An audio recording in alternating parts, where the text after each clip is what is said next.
Hi, I'm Michelle Beaumont with MichelleFitness.com and Body Mind Fitness Solutions. I'm here to show you how to get a six-pack abs with your workout in the gym environment. We're going to use a decline bench with a steel plate to begin. So you're going to sit down on the bench, bring your legs up, and the decline can be adjusted according to your level. So make sure that you do make those adjustments, especially if you're a beginner. You might want to keep it very low. And we're going to begin by lowering down with control, arms up overhead, and then lifting up, reaching through. Try not to carry the arms, but work deeply from the abdominals. Stretching and contracting and lifting. You really need that stretch in order to get that deeper contraction. Now, in order to advance this and hit the oblique area, we can also add in a twist. Make sure your chest is up, shoulders back, and back, center, and down. And then you're going to go the other direction. And that completes decline sit-ups on the bench. I'm going to demonstrate what's called the Roman chair. You want to take your forearms and place them down and make sure you're pulling your shoulders down and away from your neck. You also want to hang if you have the strength. This is not a beginner workout. You're going to begin by taking your knees, lifting from your lower abdominals. This is level 1. If you want to advance your level, you'll take your legs straight out and pause at the top. To target the external and internal obliques, you want to take your knees to the right and to the left. And just do as many repetitions according to your level. Beginners will do less, and more advanced will do more. Next, I'm going to demonstrate on the decline bench how to target those transverse muscles, which are very stubborn in the lower part of your abdominals. We're going to begin by laying back on a decline bench. And gently, you can bring your knees up, lifting the knees and lowering them with control. To advance this movement, you can take your legs straight and pike up and down. And that's it. Next, I'm going to demonstrate an abdominal crunch on the weighted abdominal crunch machine. You want to make sure that you adjust your weight according to your level. We're going to begin by bringing our arms back. The biggest mistake that people make is they use the arms and lead with them to fulfill the crunch. You don't want to do that. You want to start from the navel area and draw the upper and lower body in together. So you'll simply pull in from the navel, the arms and the legs will naturally follow, and you're going to repeat as many repetitions according to your level. You know, you might start with 8 and build up to 15 or 20. You can also vary the speeds. Some like to go slower and others faster. Varying your abs is the best way to get six-pack abs.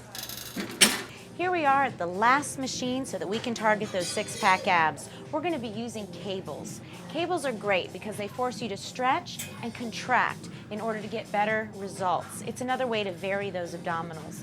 But really what they're going to do today is we're going to be targeting the whole core. That's the center of your body. It includes your rectus abdominis, your oblique muscles, and those transverse muscles. And we're going to begin with the pulley. You're going to start nice and low on this exercise. The first level of this exercise is going to involve what's called a disc, and we're going to place our knee on it. It forces you to have a little imbalance so that you have to stabilize through your core. I'm going to extend this leg out, and I'm going to begin by keeping the knee bent. The cable is going to be rotating to the side, so I'm going to allow my body to turn slightly, and from there, just like pulling a lawnmower, I'm going to turn and lift. It's called a cable one-arm rotational row. Now you can put your hand on your hip or you can hold your hand up here. It's up to you. But you want to try to rotate into it again like you're starting a lawnmower, feeling that deep contraction.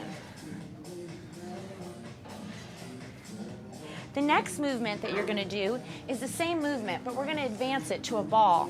This would be a more intermediate level. So you'll take a ball. Same thing, you're just going to sit right on top of the ball, allowing your knee to bend here, hand on your hip, and rotating, stretching that cable right across the center of your body. Inhaling and exhaling. Don't forget to breathe. Very important that you keep breathing for endurance. Finally, if you want to do this in a most advanced way, We're gonna do it standing. So you'll bend into it, lift and twist. Bend, lift and twist. Next, we'll adjust the cables so they're in the upright position. This next movement is called cable chopping. I'm gonna bring both hands and I'm gonna clasp my fingers at the cable and draw down through my left oblique and squeeze down, rotating my knee slightly inward to semi-lunge on the ball. And lift and stretch to contract down. I really want to tighten that oblique area so that I get a full crunch. I'm also going to progress to a more advanced level by changing from the ball to a disc.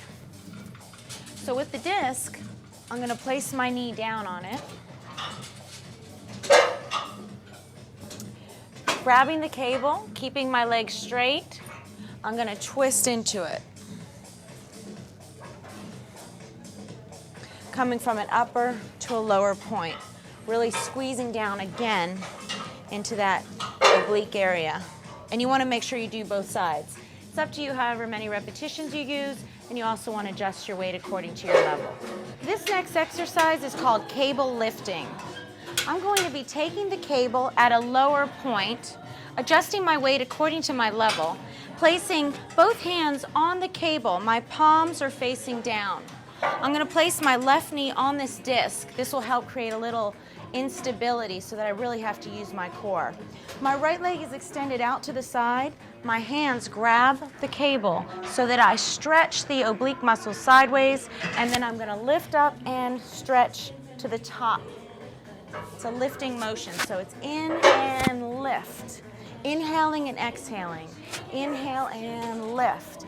Now, if I want to advance this movement, I'm going to take this to a standing position. So I'll be removing my disc and coming from here. I'm going to bend into it, draw it to my chest, and thrust the weight out, down and back, in and up. And you do want to follow the movement with your eyes and your body, up and out. And make sure that you do both sides. This next movement that I'm about to demonstrate addresses the internal and external obliques and the entire core area. We're going to be working with the spinae erecti muscles as well as the rectus abdominis and the transverse muscles. I'm going to place both hands around the cable, bending my knees, locking my core in tight, and I'm going to be rotating to the left, squeezing, coming back to the center of my body, inhaling, rotating, and I want to make sure that I do both sides. If you have any back issues, you may want to consult with your physician before you attempt this. And that's it. And that completes your six-pack ab routine. Hopefully you enjoyed the workout, and you're going to see serious results in no time at all.